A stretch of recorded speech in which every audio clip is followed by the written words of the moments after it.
Bismillah, kita mulai ini. Bismillahirrahmanirrahim. Assalamualaikum warahmatullahi wabarakatuh. Innal hamdalillah nahmaduhu wa nasta'inuhu wa nastahdi wa natubu ilaih. Wa na'udzu billahi min syururi anfusina wa sayyiati a'malina. May yahdihillahu fala mudhillalah wa may yudlil fala hadiyalah. Asyhadu an la ilaha illallah wahdahu la syarikalah wa asyhadu anna Muhammadan abduhu wa rasuluh. Allahumma shalli wa sallim wa barik ala nabiyyina Muhammadin wa ala alihi wa ashabihi wa man tabi'ahum bi ihsanin ila yaumiddin. Ibu bapak sekalian, para jamaah rahimakumullah, alhamdulillah. Marilah senantiasa kita bersyukur kehadirat Allah Subhanahu wa taala. Malam hari ini Allah taala senantiasa melimpahkan nikmat serta karunia-Nya kepada kita semuanya, sehingga malam hari ini kita masih diberi kesempatan oleh Allah Ta'ala untuk hadir pada kajian kita ini. Masih kita membahas terkait tentang fiqhul ibadah, fiqhun nikah, yang pada pertemuan yang telah lalu masih kita bahas terkait bab yang menjelaskan masalah khitbah atau lamaran. Salawat dan salam tidak lupa semoga tercurah atas Nabi Yuna Muhammad sallallahu alaihi wa alihi wasallam, yang semoga terlimpahkan kepada seluruh keluarganya dan semua umatnya yang senantiasa istiqomah dengan dinullah ini sampai hari kiamat kelak. Ibu bapak sekalian, para jamaah rahimakumullah, pertemuan kemarin terakhir kita bahas yang pertama adalah disyariatkannya atau minimal diperbolehkannya. Minimal diperbolehkan, bahkan sampai pada tingkatan dianjurkan, disyariatkan bagi seorang wanita untuk menawarkan dirinya supaya dinikahi oleh seorang laki-laki yang soleh. Jadi ketika ada seorang wanita menawarkan dirinya supaya dinikahi oleh seorang laki-laki soleh, ini sebenarnya bukan aib, bukan larangan, ya. Jadi bukan aib, bukan larangan, minimal perkara itu dibolehkan, bahkan dianjurkan, dengan catatan adalah ketika aman dari fitnah. Jadi catatannya adalah aman dari fitnah. Salah satu di antara ukuran atau standar aman dari fitnah adalah ketika orang yang soleh itu ditawari, kemudian ia tidak mau, orang yang soleh itu tidak akan membicarakan hal itu kepada orang lain. Itu diantara tanda kesolehannya.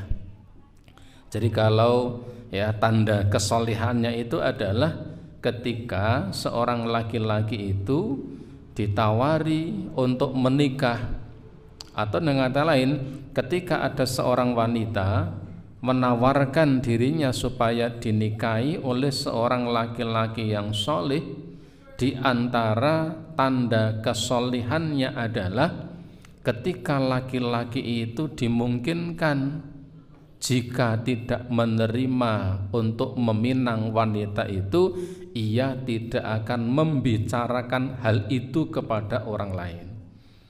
Seorang wanita mengatakan, bagaimana misalnya, baik langsung atau tidak langsung, bagaimana kalau saya menawarkan kepada engkau misalnya, Nah, kalau laki-laki itu soleh, ketika dia tidak mau, dia tidak akan membicarakan pada orang lain.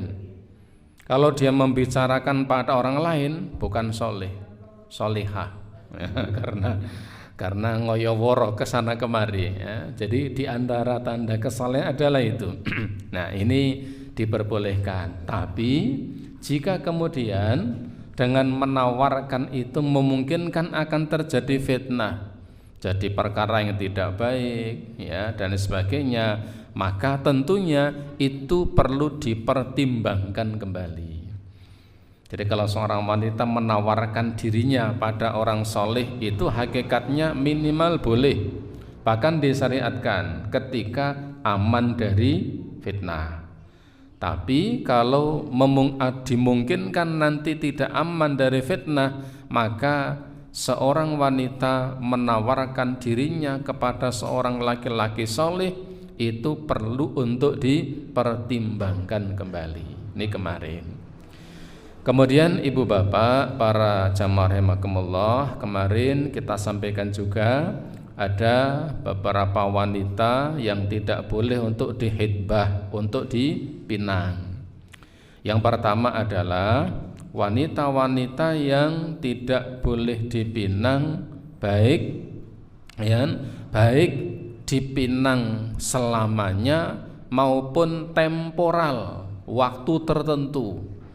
Wanita-wanita yang tidak boleh dipinang baik selamanya maupun sementara itu adalah semua wanita yang haram untuk dinikahi. Kaidahnya adalah wa madaman nikahu mamnu'an fatakunul hidbatu kadzalik. Ketika seorang wanita diharamkan untuk dinikahi, berarti diharamkan pula untuk dipinang. Ketika seorang wanita haram untuk dinikahi, berarti haram pula untuk dipinang. Dulu pernah kita sampaikan wanita-wanita yang dilarang untuk dinikahi karena pertama, karena pertalian nasab, ya, dulu pernah kita sampaikan bahkan gambarnya, struktur keturunannya, dan juga wanita yang haram dinikahi karena saudara sesusuan atau sepersusuan. Ini selamanya tidak boleh dipinang. Kemudian ada wanita-wanita yang tidak boleh dipinang, ya, sifatnya sementara. Siapa mereka? Ya, wanita-wanita yang tidak boleh dipinang dalam tempo waktu sementara, misalnya adalah wanita-wanita yang sedang menjalani masa iddah. Wanita-wanita yang menjalani masa iddah karena baru saja ia mendapatkan hukum cerai, atau wanita-wanita yang diceraikan oleh suaminya, baik cerai itu disebabkan karena kematian atau cerai karena masih hidup. Nah, kemarin kita sampaikan yang pertama adalah antakuna mu'tadatun min wafati zaujiha. Ketika ada seorang wanita yang ditinggal mati oleh suaminya. Ketika wanita ditinggal mati oleh suaminya, yang iddahnya berapa lama idah wanita ditinggal mati suaminya? Pinten? 1 bulan 10 hari. 4 bulan 10 hari. Nah, itu iddah wanita yang ditinggal mati oleh suaminya. Selama itu, ya, selama itu bukan hanya tidak boleh untuk menikah. Kalau di masa iddah itu terjadi pernikahan, pernikahannya tidak sah. Kalau masih dalam masa iddah. dalam masa iddah itu ya tidak boleh untuk dinikahi. Bahkan la yajuzu lirajuli ayyusarrihalah bil hidbah. Ketika seorang wanita yang dalam masa iddah karena ditinggal mati oleh suaminya, maka ia tidak boleh dipinang secara sorih, secara belak-belakan. Jadi seorang laki-laki tidak boleh meminang dengan kata-kata yang sorih, dengan belak-belakan, meminang kepada wanita yang masih dalam masa iddah karena ditinggal mati oleh suaminya. Hanya saja seorang laki-laki boleh untuk meminangnya dengan sindiran. Ya, namanya sindiran itu ukuran dan batasannya sulit ya, karena beda tempat kadang kata-kata sindirannya akan berbeda ya. Jadi boleh dengan sindiran, tapi kalau belak-belakan tidak boleh.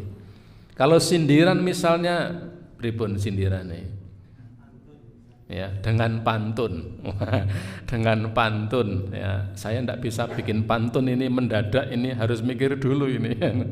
Jadi kalau ada seorang wanita ditinggal mati oleh suaminya dalam masa iddah itu tidak boleh dipinang secara jelas, tapi boleh dipinang dengan sindiran ya, dengan sindiran. Tidak usah khawatir ya, ditinggal mati suaminya, yang tenang saja. Orang tenang itu akan menjadikan hidupnya bahagia. Orang-orane engko ora ana sing ngepek misalnya. Tapi ndak usah kemudian ya sing nang ngarepe iki itu bukan sindiran itu ya. Nah itu apa? Ya melipir-melipir namanya. Kalau sindiran ya murni sindiran ya, sindiran. Kalau dengan sindiran boleh. Tapi kalau belak-belakan tidak boleh ya. Dan ini adalah kesepakatan ulama ya. Idza inqaddat iddataka tazawwajtuka. Misalnya dengan mengatakan sorry, nanti kalau masa iddah kamu sudah selesai, saya akan melamar kamu. Ini diucapkan ketika masih masa iddah. Meskipun kalimat gantung kan. Kalau iddah kamu sudah selesai, saya akan melamar kamu. Ini kan kelihatannya bukan lamaran di masa iddah, tapi karena diucapkan di masa iddah menjadi tidak boleh. Dan terkait tentang ketidakbolehan meminang wanita yang ditinggal mati oleh suaminya dengan kata-kata sorry, ini sepakat ulama tentang ketidakbolehannya, tidak boleh. Ya, yang boleh itu adalah hanya dengan kata-kata sindiran. Kemarin kita sampaikan perkataan Ibnu Taimiyah yang mengatakan ai minat tasrihi bi khidbatil mu'tadah yastahaqqul uqubah. Ketika ada seseorang yang dengan sengaja meminang wanita dengan belak-belakan ketika wanita masih dalam masa iddah karena ditinggalkan oleh suaminya, maka wanita yang seperti ini beserta laki-lakinya ini berhak untuk mendapatkan hukuman. Kalimat berhak itu artinya apa? Harus dikenakan hukuman atas keduanya. Karena masih dalam masa iddah kok malah dilamar ya. Supaya apa? Supaya orang lain tidak sampai melakukan seperti itu. Fayu'aqibul khatibu wal mahtubatu jami'an wa yuzjaru anit tazwiji biha mu'aqibatan lau bitaqyidil qasdi. Apa hukumannya?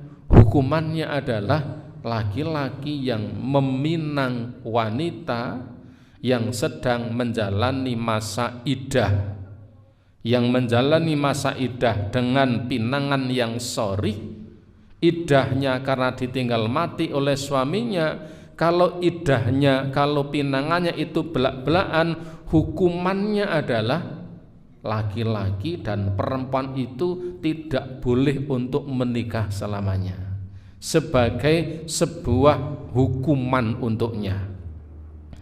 Tapi ini ijtihad Ibnu Taimiyah. Jadi ijtihad itu ya yahtamil shawab wal khata', bisa jadi benar bisa jadi salah.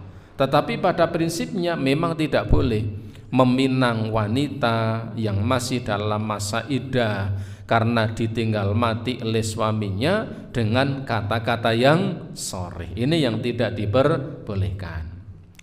Baik ibu bapak, selanjutnya yang kedua yang kita bahas pada malam hari ini, yang kemarin sudah wanita yang masa iddah yang ditinggal mati oleh suaminya.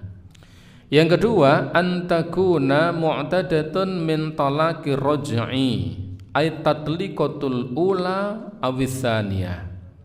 Yang kedua adalah kondisi wanita yang dalam masa iddah dari tolak atau dari talak raj'i. Talak raj'i itu perceraian yang masih memungkinkan sang suami untuk rujuk kepada istrinya. Itu namanya talak raj'i. Perceraian yang dengan perceraian itu ya suaminya masih bisa rujuk kepada istrinya. Itu namanya talak raj'i. Apa talak raj'i itu? Perceraian yang ya terjadi karena suami menceraikan istrinya pada talak yang pertama maupun talak yang kedua. Jadi talak 1, talak 2 ya, talak 1, talak 2 itu suami masih bisa untuk kembali kepada istrinya. Jika masih dalam masa iddah, mayoritas para ulama mengatakan tidak perlu ada akad nikah yang baru. Karena ketika masih masa iddah, hakikatnya wanita itu masih menjadi istrinya ketika masih dalam masa iddah. Sehingga rujuknya ya hanya kembali saja.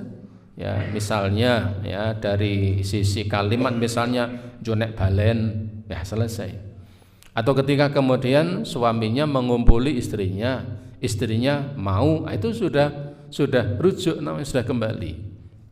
Nah, di sini disebutkan wa hadhihi la yajuzu tasrihu laha bil hidbati wa la yajuzu kadzalika ta'ridu laha fi iddatiha. Wanita yang diceraikan oleh suaminya dengan talak 1 atau talak 2, maka pada masa iddahnya tidak boleh ada seorang laki-laki yang meminangnya baik dengan kata-kata yang sharih maupun kata-kata sindiran. Nah, itu bedanya. Jadi kalau ditinggal mati oleh suaminya dengan sindiran boleh. Apa alasannya? Ya, kalau dengan sindiran tidak ada pihak yang tersindir. Ya, karena ditinggal mati kan berarti biasa yang tersinggung kan mantan suaminya. Ya, mantan suami sudah meninggal dunia, tidak tersinggung dia. Kalau masih bisa tersinggung berarti wah masih hidup kan? Karena sudah meninggal dunia. Ketika seorang wanita ditinggal mati suaminya dalam masa iddah, tidak boleh dipinang secara sharih, tapi boleh dipinang dengan sindiran.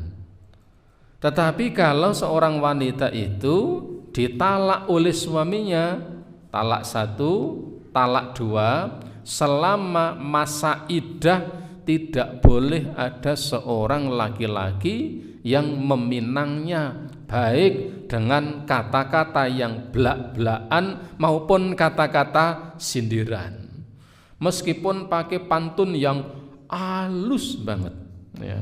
Dan saya juga tidak tahu pantun yang halus yang seperti apa Ya, kalau selama ini kan pantunnya selalu kalau di ladang ada apa? Sumur. Ya, itu terus ketemu nih ya. Ya, ini pantun yang halus ya. Jadi diperbolehkan, tidak diperbolehkan. Li'annaha fi iddatiha minat talaqi raj'i fi makna zaujah. Ini yang jadi apa namanya? Kaidah di sini. Ya, ini perlu saya kasih garis-garis. Nah, ini. Li'annaha fi iddatiha. Karena ketika seorang wanita masih dalam masa iddah talak 1 dan talak 2, wanita yang masih yang sedang menjalani masa iddah, ya, masa iddah karena talak 1 dan talak 2, hakikatnya adalah ini fi makna zaujah. Hakikatnya wanita itu masih menjadi istrinya ketika masih dalam masa iddah. Loh, seh dadi bojone wong kok malah dilamar. Nah, ini yang tidak diperbolehkan. Baik secara sharih maupun secara sindiran.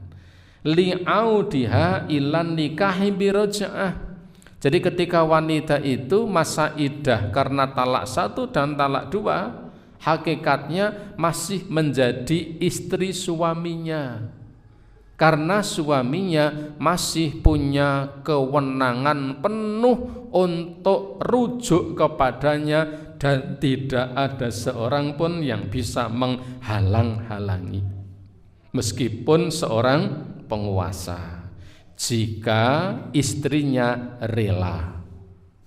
Jadi kalau ada seorang laki-laki atau suami istri menceraikan istrinya ya dengan talak 1, talak 2, wanita yang sudah dicerai itu ketika masih dalam masa iddah itu masih jadi kewenangan suaminya untuk rujuk kepadanya.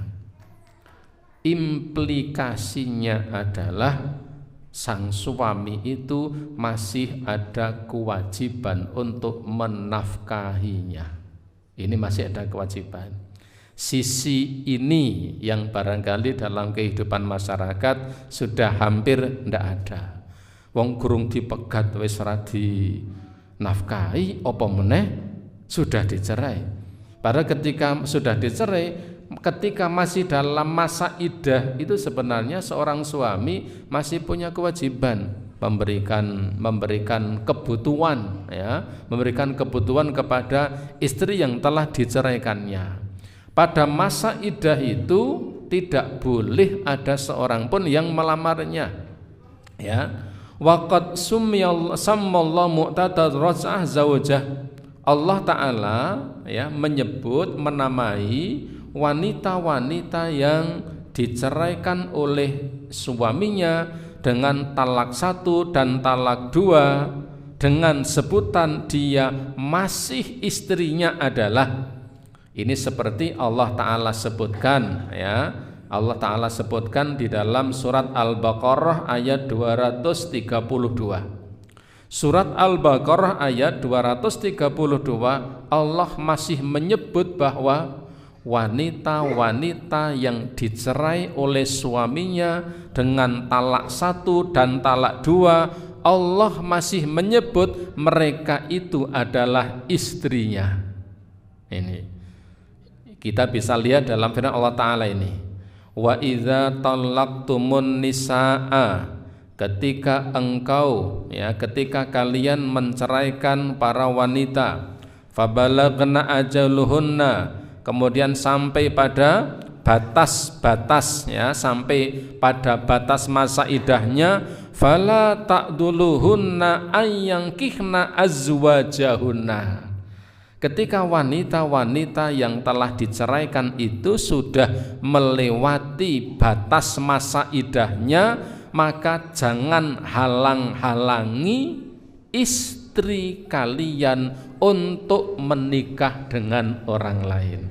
Nah, itu sebutan Allah Ta'ala. Sehingga ketika masih dalam masa iddah itu karena cerai talak 1, talak 2 itu masih dikatakan sebagai istrinya. Maka dikatakan fan nikahul awwalu qaimun wa ta'ridu khina idzin ya'uddu tahbiban laha ala zawjiha wa li annaha mujfatan bitalaqi. Maka pernikahan yang pertama qaim masih tetap. Artinya apa? Ketika seorang suami menceraikan istrinya talak 1 dan talak 2, selama masa iddah wanita itu hakikatnya masih menjadi istrinya. Arti dari istrinya itu adalah ketika suami itu ingin rujuk kembali masih dalam kewenangannya. Maka ketika dalam kondisi seperti itu, dalam kondisi wanita masih dalam masa iddah, kok ada yang melamarnya, meskipun dengan sindiran, itu akan berpotensi wanita itu akan berbohong kepada orang yang meminangnya terkait waktu masa iddahnya. Janjane masih 3 bulan atau masih 2 bulan. Ning mergo ana sing napa niku? Sing ngelamar jur karek seminggu. Nah, ini mengalami diskon ya. Akhirnya dipotong. Mungkinkah? Mungkin. Kenapa mungkin? Ada 2 sisi. Sisi yang pertama adalah dia merasa senang karena ada yang melamarnya. Sisi yang kedua, ia bisa mengungkapkan perasaan dendamnya kepada suaminya yang telah menceraikannya. Toh nyatane yo nyongke ijih laris misalnya, nyatane seh laris durung nganti rampung wae wis ana sing nglamar, ana sing ngepek ya. Apa itu mungkin terjadi? Mungkin, sangat mungkin. Ibu bapak yang kedua ini mungkin, karena saya sering di KUA ya. Jadi yang kedua ini yang sering mungkin itu belum apa-apa itu sudah, kalau istilah ayam itu wis pelek-pelekan memeti gitu ya. Jadi belum selesai masa iddah itu sudah sudah apa? Sudah menerima, gara-gara ada pantun tadi, ada lamaran, ada pinangan meskipun dengan sindiran, itu akan sangat memungkinkan. Maka para ulama sepakat mengatakan bahwa ketika ada seorang wanita masih dalam masa iddah ya, karena diceraikan oleh suaminya, cerai 1 dan cerai 2, talak 1 dan talak 2, pada masa iddah itu dia tidak boleh untuk dipinang, baik dengan kata-kata blak-blakan maupun dengan kata-kata sindiran. Ini bedanya dengan iddah karena ditinggal mati oleh suaminya. Kalau ditinggal mati suaminya boleh dengan sindiran karena tidak ada yang tersinggung. Tapi kalau cerai ya, ini akan ada yang tersinggung. Siapa? Suaminya. Suaminya nanti bisa marah-marah. Oh, sampean iki ora waras po. Iki saya masa iddah misalnya. Oh, nanti istrinya bumboni karena sudah marah gara-gara diceraikan oleh suaminya. Nah, ini yang kedua. Yang ketiga, antakuna mu'tadatun min talaqin ba'in, yaitu ya masa iddah dari wanita-wanita yang ditalak oleh suaminya dengan talak bain. Talak bain yang dimaksud di sini adalah talak 3 yang menjadikan sang suami tidak boleh untuk rujuk kepada istrinya kecuali setelah istrinya itu dinikahi oleh orang lain. Dulu yang pernah kita bahas ya. Dan itu harus alami, tidak boleh rekayasa ya. Tidak boleh rekayasa ya. Rekayasa itu dengan apa? Promotor ya. Ada seorang suami menceraikan istrinya talak 3, getun menyesal, rek balen ya aning wis ora kena ya. Akhirnya dia ngongkon orang, sampeyan kae bojone aku kan wis tak pegat ping 3 ning aku iki getun iman-iman iki kono dipek bojo ning nek wis 2 sasi dipegat aja dikapak-kapakke, tak ragati, tak bayari, wis pokoke gelem deal. Ini haram, ndak boleh, ya. Itu yang Tuhan sampaikan dengan nikah muhalil. Nah, ketika ada seorang wanita diceraikan oleh suaminya dengan talak 3, bolehkah dia dipinang? Bagaimana meminangnya? Apakah dengan sindiran atau dengan terang-terangan? Wala yajuzu tasrihu laha bil khidbati bittifaq. Tidak boleh wanita yang dalam masa iddah karena talak 3, tidak boleh seorang laki-laki meminangnya dengan kata-kata sorih. Sepakat ulama. Jadi kalau ada seorang wanita talak 3 oleh suaminya, dia talak 3, lalu ada seorang laki-laki yang menginginkannya, ya dia harus sabar. Tidak boleh tergesa-gesa. Sepakat para ulama mengatakan tidak boleh seorang wanita dipinang oleh seorang laki-laki dengan kata-kata sorry jika masih dalam masa iddah karena talak 3. Tsumma ikhtalafu fi jawazi ta'ridhi laha bil hidbah. Hanya saja para ulama berbeda pendapat. Bagaimana kalau khidbahnya dengan sindiran, dengan pantun tadi ya, dengan pantun. Bagaimana kalau dengan pantun? Kenapa menjadi perbedaan pendapat? Karena begini, karena kalau dengan sindiran itu tidak ada yang tersinggung. Mantan suaminya tidak tersinggung. Kenapa tidak tersinggung? Karena mantan suami sudah tidak boleh untuk kembali kepadanya. Maka ketika kemudian dengan sindiran, para ulama menjadi perbedaan pendapat padanya antara membolehkan dan tidak membolehkan. Al-awwal, pendapat pertama adalah yajuzu ta'rid. Pendapat pertama adalah wanita yang ditalak 3 boleh dilamar, dipinang dengan sindiran. Kalau dengan dia kata-kata jelas tadi sudah dikatakan sepakat tidak boleh. Tetapi dengan sindiran pendapat pertama membolehkan. Wa huwa madhabul jumhur, ini adalah madhabnya jumhur, mayoritas di kalangan para ulama. Malikiyah wa Syafi'iyah fil azhari indahum wal Hanabilah, ya, wal Hanabilah. Ini pendapat mayoritas di kalangan para ulama, ya, Maliki, Syafi'i yang zahir dan juga mazhab Hambali. Apa alasannya? Alasan dengan sindiran adalah keumuman lafal, keumuman firman Allah Ta'ala, yaitu dalam surat Al-Baqarah ayat 235. Allah katakan wala junaha alaikum fima aradtum bihi min khidbatin nisa. Tidak ada dosa bagi kalian untuk meminang mereka dengan sindiran. Ini alasan pertama yang membolehkan, keumuman lafal. Pokoknya sindiran boleh, dengan sindiran boleh.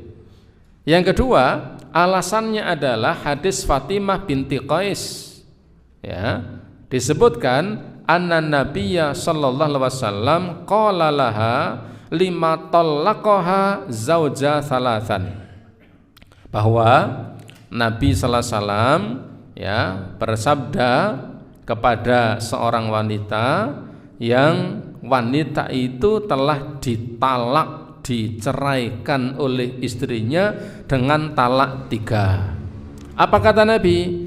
Iqtadi inda ibnu Ummi Maktum. Kata Nabi, tunggulah masa iddahmu di rumahnya Ibnu Ummi Maktum. Umi Maktum itu seorang sahabat yang spesial. Sudah tua, rumahnya jauh dari masjid, kondisinya buta, tapi tidak pernah tidak berjamaah ke masjid.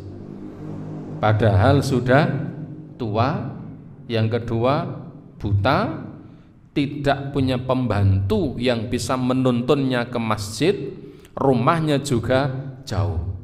Ini beliau tidak pernah tidak sholat berjamaah kecuali karena uzur. Dan Umi Maktum sering mengumandangkan azan subuh yang kedua.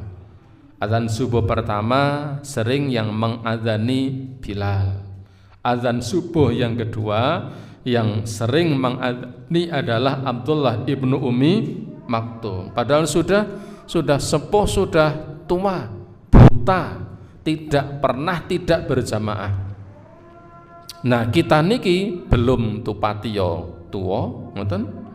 Tur rumahnya dengan masjid juga tidak jauh, nggih. Tur tidak buta. Duit 1000 isih ketok ongkone saka ngadeg kan itu ya. Maka kemudian ini menjadi satu renungan bagi kita semuanya. Baik Ibu Bapak, kita lanjutkan kembali.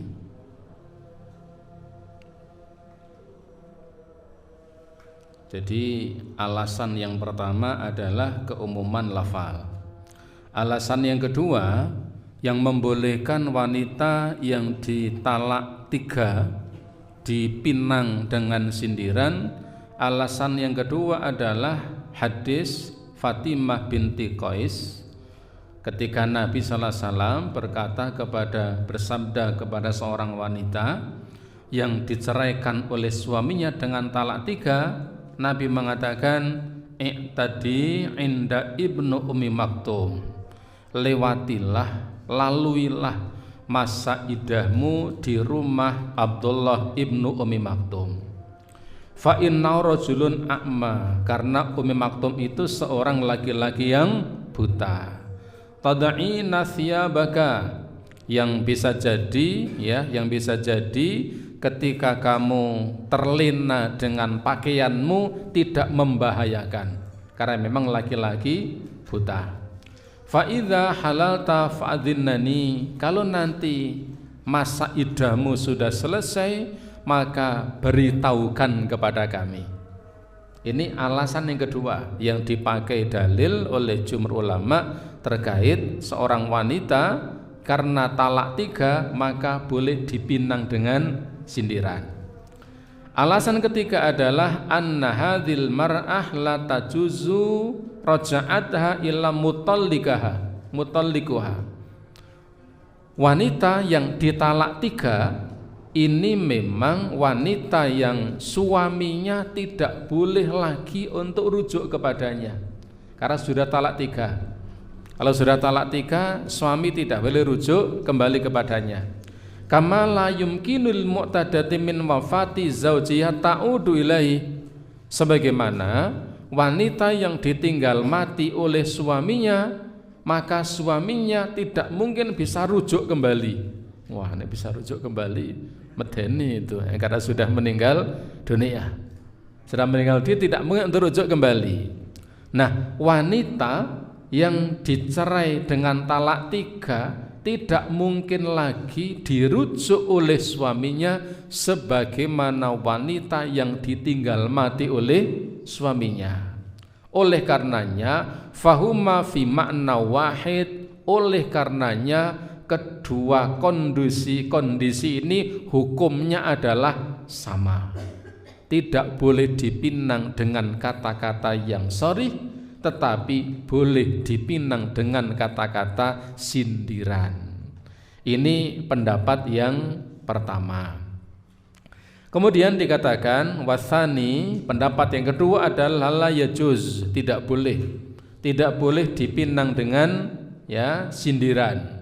Wa huwa mazhabul Hanafiyati wal qaulul muqabbilil azhari inda Syafi'iyah. Ini adalah pendapat mayoritas dari kalangan Hanabilah, meskipun ada sebagian dari mazhab Syafi'iyah. Hujahnya adalah yang pertama, annan nasul mubihu li ta'ridhi bil hidbati ay al ayatul karimah innama warada fil mu'tadati minal wafah. Alasan pertama, kenapa wanita yang ditalak 3 tetap tidak boleh ya dipinang dengan sindiran? Alasannya adalah kebolehan ya ayat Al-Qur'an yang membolehkan wanita dipinang dengan sindiran ketika masih masa iddah itu hanya wanita yang mengalami atau menjalani masa iddah karena ditinggal mati oleh suaminya. Alasannya itu. Fala yajuzu ta'diyatu ila ghairiha minal mu'tadat. Maka hukum ini tidak boleh dikiaskan, ya, tidak boleh diterapkan pada wanita yang lain. Ini alasan yang kedua, yang mengatakan bahwa wanita yang ditalak 3 tetap tidak boleh untuk dipinang secara sindiran, karena yang boleh dengan sindiran itu adalah yang ditinggal mati oleh suaminya. Alasan yang kedua, ya, li'annahu qad yata'adzal mutalliq bi ta'ridi bi hidbati zaujatihi fayubdiya ila adawatihi. Alasan yang kedua adalah karena bisa jadi ketika seorang wanita sudah ditalak 3 oleh suaminya, meskipun suami itu sudah tidak boleh rujuk kepada istrinya yang sudah ditalak 3 itu, namun ketika ada yang meminangnya dengan sindiran, itu bisa menyakiti perasaannya dan bisa menyebabkan munculnya permusuhan di antara keduanya. Ini alasan yang kedua yang tidak membolehkan wanita talak 3 dipinang dengan sindiran.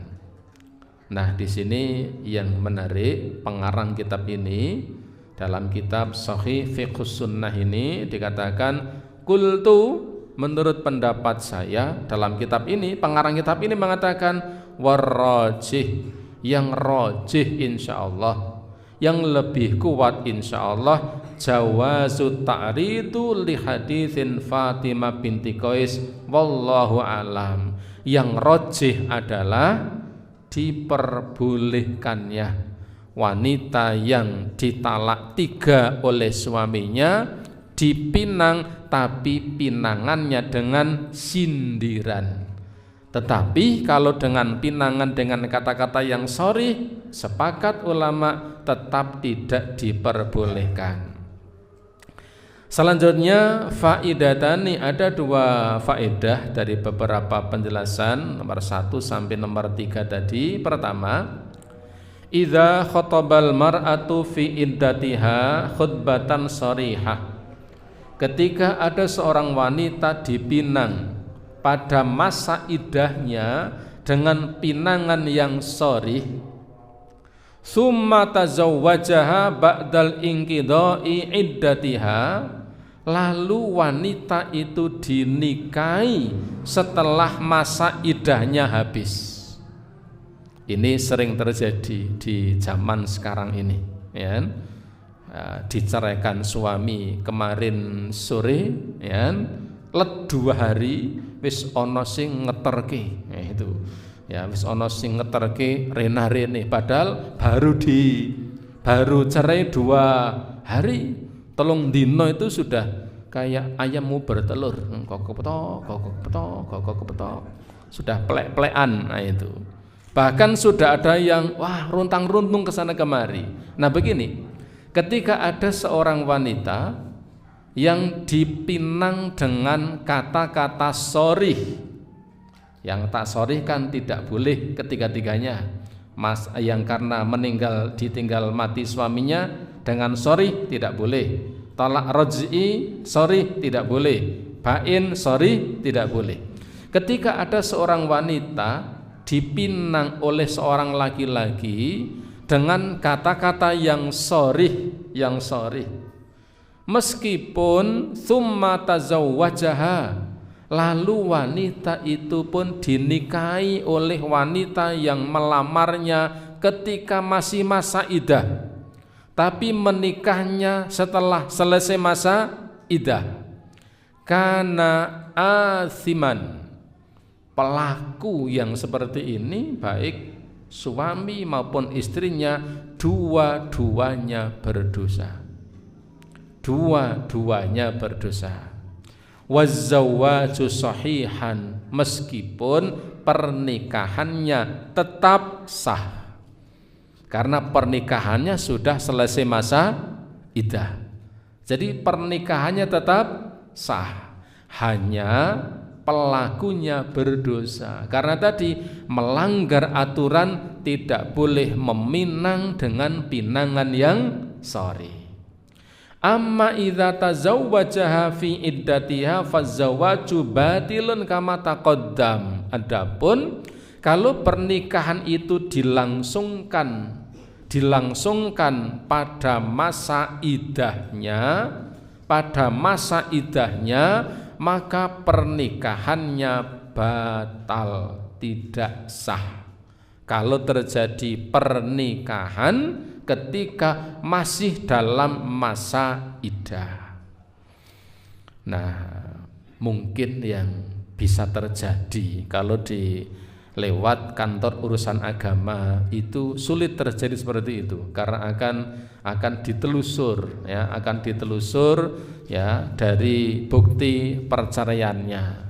Yang kadang mungkin terjadi itu pernikahan di bawah tangan istilahnya, dengan nikah siri. Ini yang memungkinkan terjadi, karena memang kadang tidak sampai pada pengetahuan yang detail seperti itu ya, seperti itu.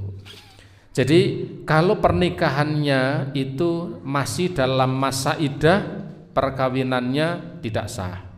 Tetapi kalau perkawinannya setelah masa iddah selesai, tetapi lamarannya ketika masih masa iddah, pernikahannya sah, tapi suami istri itu berdosa, harus bertaubat karena melanggar aturan, meminang dan menerima pinangan dengan sharih ketika masa iddah.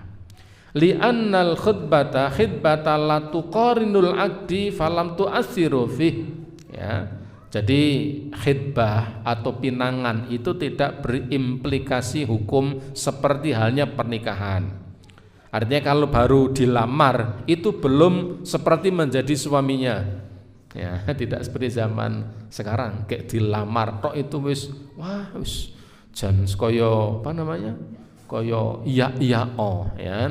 Diingatkan sama bapaknya, "Nduk, nek bali ki aja bengi-bengi. Malah esok." Nah, ini karena saking pintere ya. Bapak kan leh mboten parang kan nek bengi-bengi, hasil santine monta kan esok. Nah, ini kadang-kadang seperti itu. Wali annaha laisat syaratan fi sihatin nikah fala yufsihu bi wuqiha ghairu sahihah. Jadi artinya begini. Artinya khitbah, lamaran itu bukan syarat sahnya pernikahan. Dulu kita sampaikan pernikahan tanpa lamaran jika telah terpenuhi syarat, ada calon suami, calon istri, ada akad, ada wali, ada mahar, maka pernikahannya sah meskipun tanpa lamaran. Adakah seperti itu? Banyak. Seperti pernikahan karena dijodohkan oleh orang tuanya. Masa sahabat kan biasa terjadi seperti itu. Orang tua ya menikahkan kepada seorang wanita kepada seseorang tanpa lamaran. Seperti yang kemarin kita sampaikan, ada seorang wanita yang menawarkan dirinya kepada Rasulullah, tetapi Rasulullah tidak menjawab, tidak mengatakan ya, tidak mengatakan tidak. Saking alusi Rasulullah, beliau hanya menundukkan kepala. Dan wanita ini ketika menawarkan dirinya, Nabi menundukkan kepala, tidak menjawabnya. Wanita ini faham Faham apa? Berarti Nabi tidak mau ya wis, tidak ngereh-reh. Pripun to Nabi? Mbok purun ngoten, ndak. Dia faham Nabi tidak kersa. Ketika itulah kemudian Nabi pun menikahkan wanita itu kepada seorang pemuda yang tidak jauh dari beliau. Dengan mahar apa? Maharnya adalah mengajarkan beberapa surat dalam Al-Quran. Ini yang dulu pernah kita baca. Yang kedua, idza tazawwaja rajulun imra'atan fi iddatiha fa inna yufarriqu bainahuma. Ketika terjadi pernikahan, seorang laki-laki menikahi seorang wanita, pernikahan itu jika terjadi pada masa iddah, fa innahu yufarriqu bainahuma, maka keduanya harus dipisahkan karena pernikahannya tidak sah. Bukan hanya tidak sah, tapi harus dipisahkan karena pernikahannya tidak memenuhi syarat. Kalau dilanjutkan, ya berarti kalau tidak sah berarti apa? Ya zina, karena pernikahannya tidak sah. Setelah dipisahkan, wa tukmalu iddataha min zaujil awal, summa ta'tadu min natsani in kana dakhala biha. Setelah dipisahkan, maka wanita itu harus menunggu masa iddah, meneruskan iddah suami yang pertama dan iddah yang baru saja menikahinya di masa iddah. Nah, jadi tambah apa? Jadi double wah, malah dadi kok ngono, syukur orang Jawa bilang kan, saleh dhewe diterjang-terjang itu. Ya, jadi kalau dalam kitab Sahih Fiqh Sunnah itu disebutkan seperti itu. Kalau ada seorang wanita seorang laki-laki menikahi wanita masih dalam masa iddah, keduanya harus dipisahkan. Dan wanita ini harus menunggu masa iddah suami yang pertama yang menceraikannya, karena kan masih dalam masa iddah. Ditambah kalau mau menikah lagi, ditambah dengan laki-laki yang menikahi kedua ini, jadi tambah panjang, jadi tambah lama, ya. In kana dakhala biha, jika laki-laki itu sudah mengumpulinya, ya sudah berjima dengannya. Wa sadaqaha laha in kana tajallul hukmi, lalu mahar, ya atau apa? Bayar tukon itu mahar itu tetap menjadi milik istrinya. Jadi tidak boleh dipisahkan, tak jaluk bali kuwi bayar tukone, enggak. Mahar tetap menjadi milik istrinya. Syaratnya ingkanat taj'alul hukmi, jika wanita itu tidak tahu hukumnya, bahwa dalam masa iddah itu tidak boleh menikah. Ini agak rumit memang ini, maka saya sampaikan agak pelan-pelan. Jadi kalau terjadi seperti itu, wanita dinikahi oleh laki-laki dalam masa iddah, maka harus dipisahkan, ya, karena tidak boleh dilanjutkan pernikahannya, harus dipisahkan. Wanita ini boleh menikah lagi menunggu masa iddah suami pertama ditambah suami yang kedua ini, ya. Jika kemudian suami ini sudah mengumpulinya, maka mahar itu akan menjadi milik wanita itu. Jika wanita itu tidak tahu hukum bahwa dalam masa iddah tidak boleh menerima atau tidak boleh menikah. Fa in kanat alimatan bi annahu la yajuzu zawaj fal imamul muslimin al haqqu fi ayyutiha sadaq au yudi'uhu baitil mal min babi ta'zir. Tetapi jika wanita itu sebenarnya tahu, saya ini jane tidak boleh menikah ketika dalam keadaan masa iddah, tetapi dia jarak, ya, sengaja tahu tapi sengaja, kondisi seperti ini, maka imamul muslimin, ya, penguasa, seorang imam boleh untuk mengambil maharnya dari si wanita itu yang telah diberikan oleh suaminya. Mahar itu diambil lalu diserahkan ke Baitul Mal sebagai hukuman bagi wanita itu karena dia jarak, sengaja tidak boleh menikah di masa iddah, tetapi dia sengaja untuk menikah. Saya berkhusnuzon ini ibu bapak mendengar ini plong, tapi yang begini mudah lupa. Yang rinci-rinci ini mudah lupa, maka paling tidak kita pernah mendengarnya, paling tidak, karena ini memang bagian dari hukum. Jadi kalau wanita itu dinikahi ketika masa iddah harus dipisahkan. Kemudian disebutkan Fa'an Ibnu Musayyib wa Sulaiman bin Yasar, ya, dari Ibnu Musayyib dan Sulaiman bin Yasar, anna Tulaikah kana tahta Rasid Ats-Tsaqafi. Dulu di zaman Umar bin Khattab ada seorang wanita, ya, namanya Tulaihah, angel disebutnya. Dan dia ini di bawah tangannya Rasid Ats-Tsaqafi. Fatallaqaha, maka Rasid Ats-Tsaqafi ini menceraikan istrinya tadi yang bernama siapa tadi? Tulaihah.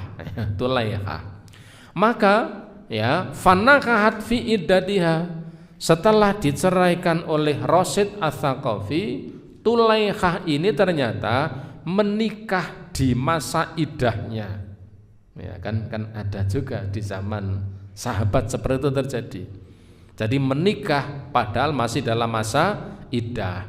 Fadarabaha Umar bin Khattab wa daraba zaujaha bil mukhaffafati darbani wa farraqa bainahuma. Maka Umar pun memanggil keduanya, lalu Umar pun menimpakan hukuman kepada keduanya dengan hukuman dipukul. Bahkan suaminya dilipat gandakan pemukulannya. Tsumma qala Umar bin Khattab, lalu Umar bin Khattab berinisiatif. Beliau mengatakan, ayyumma mar'atun nakahat fi iddatiha, ketika ada seorang wanita menikah dalam masa iddahnya, fa in kana zawjaha alladzi tazawwaja biha lam yadkhul biha furriqa bainahuma. Ketika suami yang menikahinya itu belum sampai mengumpuli istrinya, furriqa bainahuma, maka keduanya dipisahkan. Tsumma tadat baqiyatu iddatiha min zawjiyal awal, kemudian ia harus menunggu iddah dari suami yang pertama. Wa kana alladzi zawajul hadid khatiban minal hitab, adapun laki-laki yang menikahi berikutnya statusnya dia hanya sebagai peminang saja. Fa in kana dakhala biya furriqa bainahuma, kalau keduanya sudah berkumpul maka keduanya dipisah. Tsumma tadabaqiyatu iddatiha min zawjil awal, lalu wanita itu menunggu iddah dari suami pertama. Tsumma tadat min akhar, lalu menunggu masa iddah yang kedua. Tsumma la yankihuha abadan, lalu keduanya tidak boleh menikah selamanya. Ini ijtihadnya Umar. Tetapi ijtihadnya Ali bin Abi Thalib dengan kalimat tidak seperti itu. Pernikahannya ketika dalam masa iddah tetap dipisahkan, lalu wanita itu disuruh untuk menunggu masa iddah dari suami yang pertama, lalu menunggu iddah suami yang kedua yang masih dalam masa iddah itu. Setelah itu dipersilahkan, iddah selesai, silahkan mau menikah lagi atau tidak. Ini ijtihadnya Ali. Ijtihadnya Umar bin Khattab pokoknya rakeno sebagai sebuah hukuman. Nah, pendapat yang kedua ini wal azhar qaulu Ali, pendapat yang lebih jelas ini adalah pendapatnya Ali, dan inilah pendapat yang layak untuk dipakai dan menjadi pendapatnya jumhur ulama. Seorang wanita yang dia menikah dalam masa iddah maka harus dipisahkan. Lalu wanita itu menunggu masa iddah suami pertama, lalu setelah selesai tambah masa iddah suami yang kedua. Kalau masa iddah suami pertama baru dapat 1 bulan, berarti tambah 2 bulan, tambah 3 bulan lagi. Itu masa iddahnya. Setelah itu boleh untuk memilih antara mau menikah lagi atau tidak menikah lagi. Karena pernikahan dalam masa iddah hukumnya adalah batil dan tidak boleh. Ibu bapak para jamaah rahimakumullah, barangkali sampai di sini yang bisa kita bahas pada malam hari ini. Bab yang selanjutnya adalah bagaimana kalau iddah wanita yang pernikahannya karena rusak ya, itu nanti bisa kita lanjutkan pada waktu yang akan datang supaya tidak bertumpuk-tumpuk ingatan kita. Baik, sebelum saya akhiri, barangkali ada pertanyaan, jika ada kami persilahkan. Oke, monggo ibu-ibu.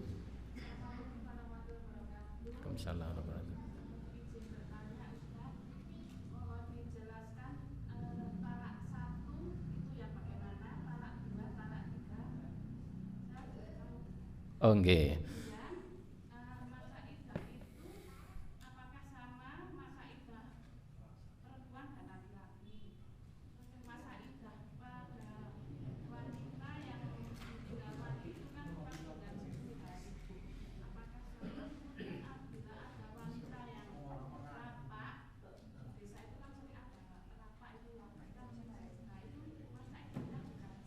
Oke, matur nuwun.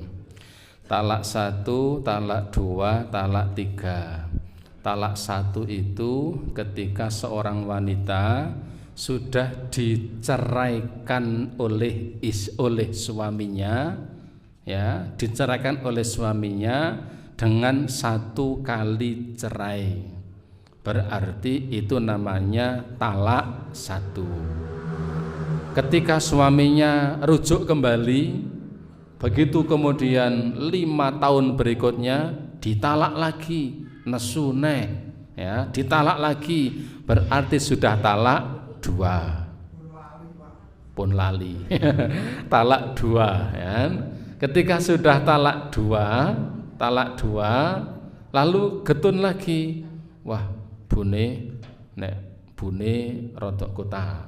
Nengen kula ya mriko ya mbokne, nek dulu biangane, nah itu ya. Nek paraan ya mungkin mamai, nah, begitu ya. Ya balen meneh njo. Nah, akhirnya kemudian balen lagi. Berarti ini baru cerai yang kedua. Kalau sudah begitu, sudah dicerai kembali, kemudian 5 tahun berikutnya kumat lagi, dicerai lagi, berarti sudah talak 3. Talak 3 ini sudah tidak boleh lagi untuk rujuk kembali. Nah, hanya di tempat kita, di negara kita, pernyataan talak 1, talak 2, dan talak 3 biasanya kalau kantor urusan agama itu menunggu legalitas dari kantor pengadilan agama. Sehingga ketika dari kantor pengadilan agama belum ada akte cerai, itu biasanya di kantor urusan agama tidak berani menyatakan bahwa si A telah menceraikan si B, meskipun itu sudah diucapkan dengan lisan. Karena ini urusan administrasi saja, ya, administrasi saja. Jadi kaitannya talak 1, talak 2 seperti itu. Talak 1 berarti dicerai sekali, talak 2 dicerai 2 kali, talak 3 pernah dicerai 3 kali. Itu namanya talak 1, talak 2, talak 3. Yang kedua, terkait masa iddah, masa menunggu untuk menikah kembali. Masa iddah itu adalah masa bagi kaum wanita untuk menikah kembali setelah mengalami perceraian atau perpisahan, baik cerai karena mati atau dicerai karena masih hidup. Wanita-wanita yang ditinggal mati oleh suaminya, masa iddahnya, masa menunggunya itu 4 bulan 10 hari. Pada masa itu tidak boleh untuk menerima lamaran terang-terangan. Kalau menerima pantun, mbok pantune pirang-pirang engkrak boleh-boleh saja. Tapi kalau lamaran sorry tidak diperbolehkan, apalagi menikah lebih tidak boleh. Pernikahan di masa itu harus digagalkan, dibatalkan karena tidak sah.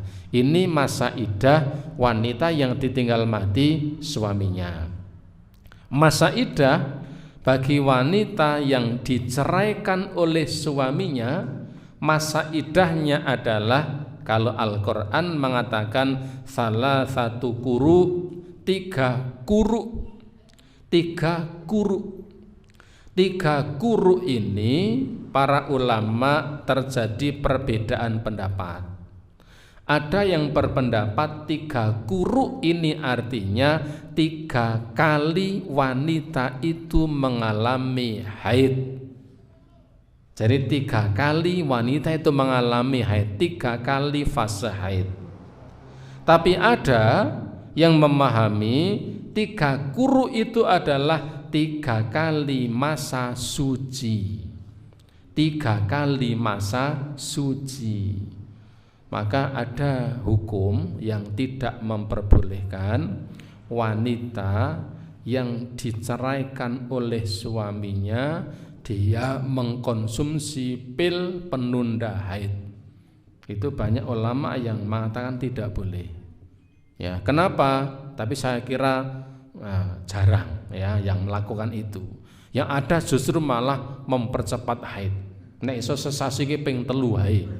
Men golek masa idahnya habis ya. Tapi normalnya kan 1 bulan itu sekali. Ya, jadi 3 kuru ya, 3 kuru itu bisa jadi 3 kali masa haid, bisa jadi 3 kali suci.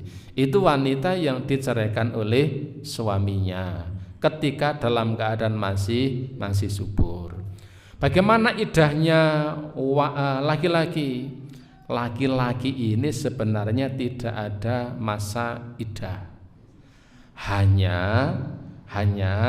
kalau di undang-undang perkawinan yang ada di negeri kita ini, laki-laki pun dikenakan syibhul iddah.